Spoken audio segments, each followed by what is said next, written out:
Jean-Charles, lâche ton téléphone, sacramouille. Ben, on travaille, Lâche-le, ton téléphone. On travaille, Benoît. D'ailleurs, on fait le plein d'auditeurs. C'est vrai? Ben oui. Parce que? Tenez-vous-en, là, syntonisé, 99.5. Mais là, les gens t'écrivent, puis ils savent bien que t'es à radio. Ils veulent-tu passer à la radio? Qu'est-ce qu'ils veulent? Peut-être. Oui, mais... Et on les salue. Ben, on les salue, mais organise des entrevues, c'est ça que tu veux. Moi, ça me dérange pas. Tu fais ce que tu veux, là.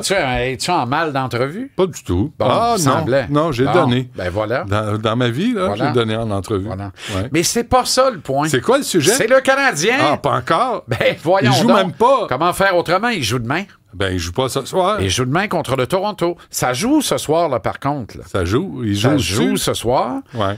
Ça joue de la balle à 4 heures cet après-midi. Ah, comment ça? Ben, ça joue de la balle. À New York? Les séries de championnat. À New York, c'est à 20 heures ce soir. OK. Blue Jays, Yankees. Ah, je vais regarder ça, je pense. Ça va être solide, ça. Ah, ça à va 20 être bon. heures ce soir, ça va être du sérieux. Mais ça, ce soir, là, ouais. Appelez-moi pas. Personne ne m'appelle. De toute façon, on ne change rien. Personne ne m'appelle. Personne n'a rien. Fait que moi, je vais regarder ça. À partir de 8 heures, je regarde le match Toronto parce que je veux voir les Yankees se faire moucher. Ben, c'est ça, là.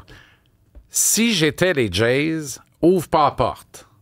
Prends pas de chance ce soir. Ah non. Debout, ça pédale à gaz. Ouais, varge dans le tas. Essaye de régler ça. Varge dans le tas. Ouais. À coup de varcha. Expression qui devrait être acceptée par l'Académie de la langue française. Ah, ben, varger dans le qu'ils tas. acceptent, pourquoi ils accepteraient pas ça? Ben, il me semble. Varge dans le tas. Varger dans le tas, oui. je trouve que ça illustre bien ce que ça veut dire. Tellement. Tu dis, toi. Ouais. Non, mais allez-y, en avant la musique. Ouais. Ça, c'est à 20h ce soir, mais il y a le match entre les Tigers et les Mariners qui, lui, est à 16h cet après-midi. Ouais. Fait que ça, c'est... Ouais, ça, c'est... Non, mais honnêtement, Benoît, Détroit, les Tigers... c'est loin de nous autres. Non, je les aime. Oui? Ils sont sympathiques. Ça fait longtemps qu'on les a pas vus. Je sais pas. C'est la ville des riens. C'est la ville des plus-riens. La ville en faillite. La ville qui essaie à coups de milliards de se redresser. Ah ouais. Mais dans le fond, l'argent vient pas du monde. L'argent vient des fonds publics. Ouais. Tu sais, c'est... Puis il n'y a plus personne pour mettre de l'argent dans les fonds publics. Exact. C'est tellement beau, pareil. Il y a quelque chose de romantique à Detroit. Détroit. Ouais. Je te le dis, c'est grand comme ma main. Mais Mariners de... Seattle. Ouais. Sleepless in Seattle. Ouais.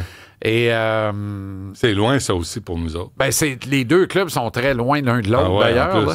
Mais de voir les Tigers, là, tu sais, on a vécu la grande époque des Tigers de Kirk Gibson, là, avant qu'il passe chez les Dodgers de Los Angeles. Il y avait Alan Trammell aussi. Tu sais, ils avaient gagné des championnats. Jack Morris, c'était un de leurs lanceurs partants avec la grosse moustache. Puis les années de gloire. Et Détroit, à cette époque-là, c'était Hockey Town, notamment, la mecque du hockey, avec le bon vieux Joe Louis Sports Arena, qui nous impressionnait beaucoup. Je me rappelle, à chaque saison, le Canadien jouait là le jeudi.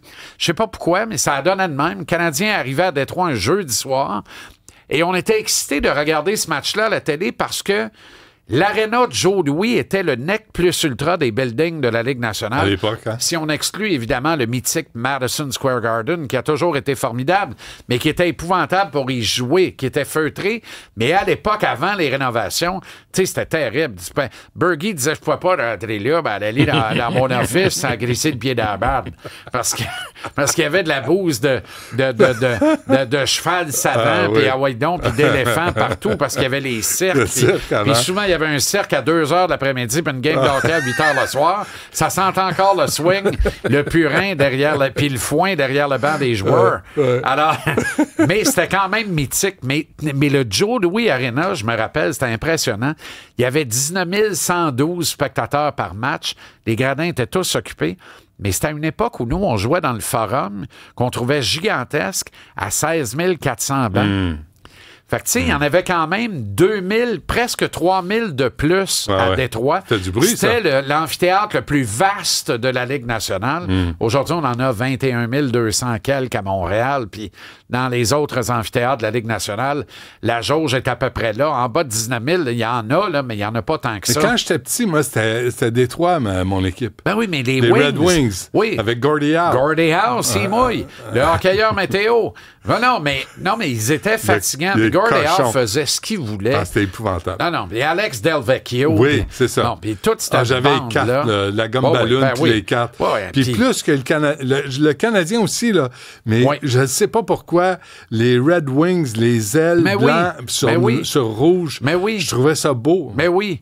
Puis tu sais, c'est la ville musicale par excellence aux États-Unis, n'en déplaise à toutes les autres, avec le Motown notamment.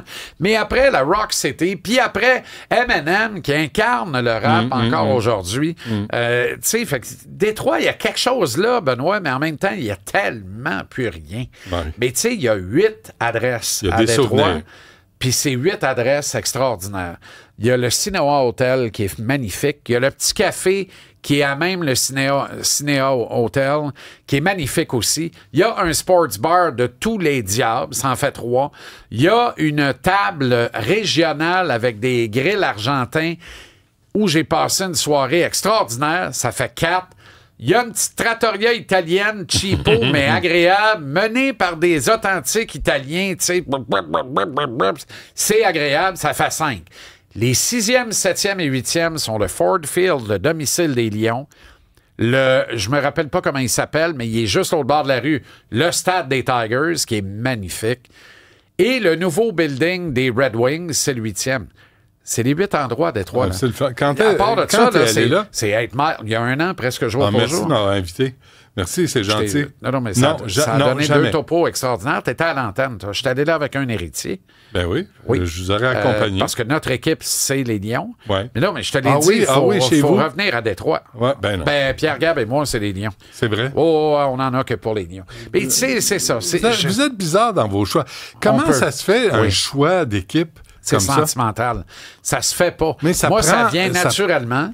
Puis, tu sais, c'est drôle, hein? Au football collégial américain, je n'ai, au fond, toujours été qu'un Wolverine du Michigan. Pourtant, il y a 124 équipes en Division 1. Mais moi, tous tes collaborateurs, là, j'aimerais ça les entendre qui m'expliquent pourquoi ils préfèrent une équipe à une autre. Pourquoi c'est leur... Ça serait une bonne série balado, ça. Ouais, hein? Ça serait une bonne série balado. Tu sais, Mario, c'est quoi? C'est les Eagles de Philadelphie, c'est ça? Tu sais, il y a des affaires qui s'expliquent pas. Ouais. Mon chum Ben Roger, c'est les Eagles de Philadelphie aussi. Puis j'étais là quand il les a découverts en plus parce que je lui ai présenté la NFL. J'ai dit, regarde ça, t'aimes ça, le football canadien? M'a t'en montré à 4 essais. Il avait jamais regardé un match de NFL de sa vie. On est en 91 quand même. Là. Ouais. Il y avait 20 ans. Je dis temps, là.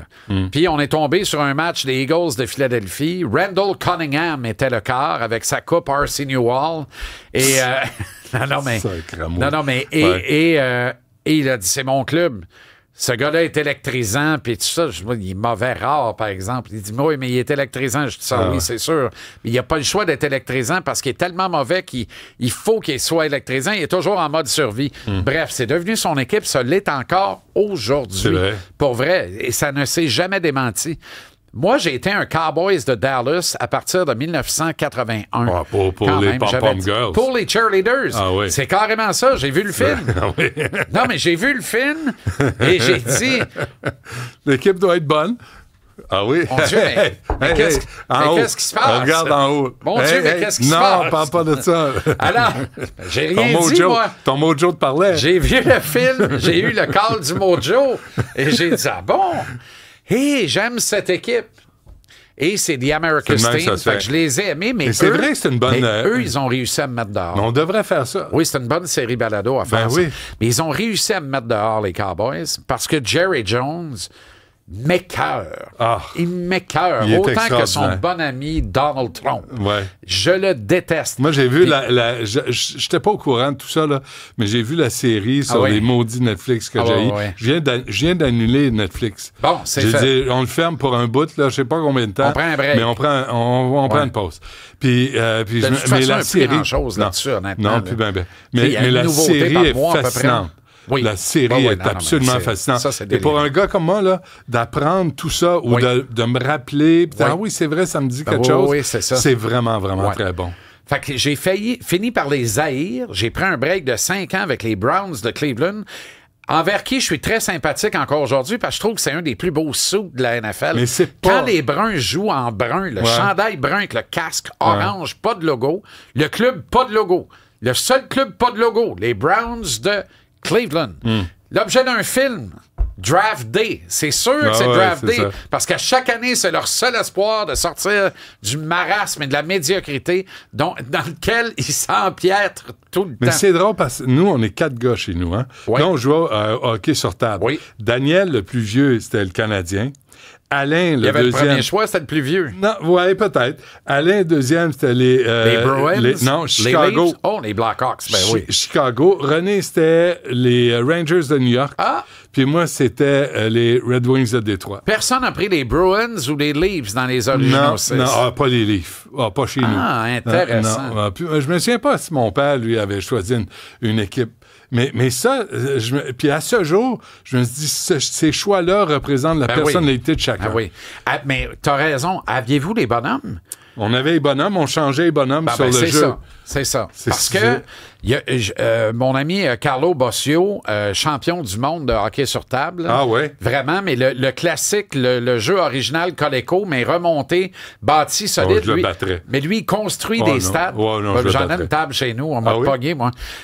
Parce que je m'en suis fait faire une. C'est vrai. Mais hommage à mes oncles. Parce que tu sais que mes oncles avaient la Ligue nationale de hockey sur table. Ils appelaient ça la LNHT. C'était un rituel du dimanche soir, puis c'était sacré. Pendant la saison, à chaque dimanche, les 6 se réunissaient. Il y avait chacun leur équipe, portait les couleurs et le chandail de leur équipe. Sérieux. Possédaient un repêchage. Ils avaient construit un cadran indicateur et ils jouaient des matchs. Et pendant que 2 jouaient, un 3e marquait les statistiques, un 4e arbitrait le match et les 5e et 6e se reposaient parce qu'ils étaient les 2 prochains à jouer. Fait que t'avais toujours un rôle. Une vraie ligue. Absolument, une vraie ligue et tu jouais 2 matchs par dimanche et c'était des matchs de 3 périodes de 5 minutes et là, ils faisaient des statistiques et ils avaient leur hymne national qu'ils chantaient en chœur. Un hymne original qu'ils avaient créé de toutes pièces. Mon oncle était DJ à l'époque puis remixeur puis ils avaient fait un hymne. Écoute, puis moi, mon oreille de TQ écoutait à la porte parce qu'on n'avait pas le droit d'entrer. C'était sacré. C'est un rituel, c'est un club privé, un boys club. Pour les adultes. Et je me suis fait faire une table hommage à la LNHT avec la division Flore et la division Vianney, qui était le nom de mes grands-parents. Donc, les parents de cette belle bande de joyeux fous-là, c'était fantastique. Richard, tu te souviens, au Franc-Tireur, ton père puis mon père jouaient au hockey sur table pour des présentations. Non. Ah oui, c'était drôle. Puis là, les deux, Jacques puis André, ils me parlaient à moi. Puis quand Richard, c'était écrit, quand Richard arrivait, il disait d'aller chercher un Coke, d'aller chercher un May West. C'est comme, Jacques, il disait, t'es mon préféré. Puis il parlait dans le dos de Richard. C'est très bon. C'était vraiment drôle. Ce matin, à CNN, ils ont montré la rencontre entre Mark Carney et Donald Trump. J'espère qu'il n'y a aucun enfant qui regardait ça. La dernière fois que j'ai vu quelque chose comme ça, c'est quand j'ai vu Deep Throat. Ah oui? Ah oui, mon gars. De servir de sa bouche pour avoir des faveurs? Écoute, Donald Trump, il jouait dans les cheveux. Oh oui, il disait, Marc, continue, s'il vous plaît. C'est très laid. C'était très laid. C'est très laid, OK. C'est tout. On se reparle demain, Jean-Charles. Je vais te libérer. Certainement. C'est la fois où je suis content de ne pas avoir de cheveux. de ne pas aller à la Maison-Blanche. Merci.